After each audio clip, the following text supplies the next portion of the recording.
people see me as quite abrasive. They're very wary of me before they get to know me, but once they get to know me, I think they realize that I'm actually like quite a nice person, not like scary. I think my passion for what I do and my dedication to what I do kind of like makes people like be a bit on edge sometimes, because I think it's very rare that you find people that are that passionate about what they do.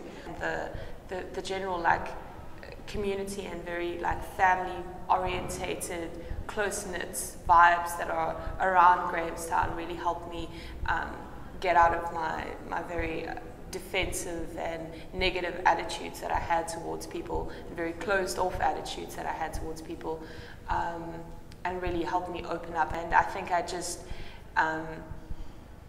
had gotten so used to needing to protect myself that my defenses just came so naturally to me that I didn't even notice that I was putting them up anymore. I didn't even notice that I had all these walls, or that I was coming across as quite aggressive, or coming across as quite like closed off and very abrasive towards people. I'm stable with who I am and I'm okay with it, but actually I was like just this like insecure little girl running around in this like hardcore shell, you know. The one thing about Nadine is that she's very good at creating a sort of safe space in which you can rehearse, in which you can work. She's so interesting because it's not just like pirouette and do an arabesque and leap as high as you can. It's like she works in such an honest manner. A lot of the time people come into a rehearsal space, or they come into an environment and they say they're there and they're focused, but they're not. If I'm upset about something, even if I'm not talking about it, it's physically going to respond and physically going to show in my body. And me being somebody who generally doesn't like to talk about like things that upset me or whatever, it still shows in your body. So your body never lies. To create the work I want to create, I can't work from outside in, I've got to work from inside out. There's no pretense, there's nothing, there's no rubbish at all. It's like we're being honest and we're going to share something that's probably quite deep and quite scary, and I'm going to share it with you. And I trust her and she trusts us. So it's like quite a phenomenal experience working with her. And she's like a storm in a sense, because you encounter her in a whole different range of social contexts, and she'll be wonderful and awful and terrible, but she's always full of like this life and this energy that drives her, you know. So you never have like this very passive encounter with Nadine. It's always like, you know, she whirls in, whirls out, and kind of as she leaves, she kind of takes the energy with her. So it's a really fascinating person to look at and be around.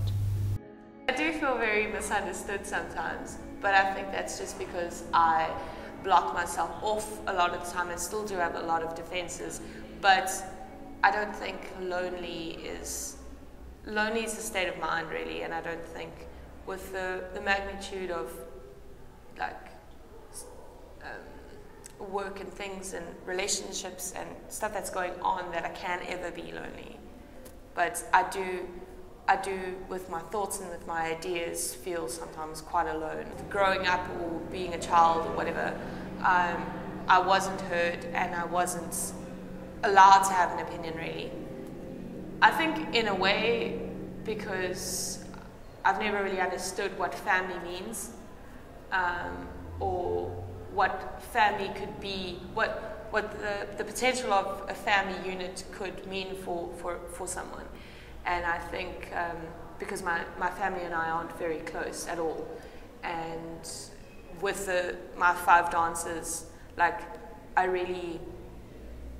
feel very, very blessed to have them in my life, and I feel like I wouldn't have survived these past 2 years at this university if they hadn't been there.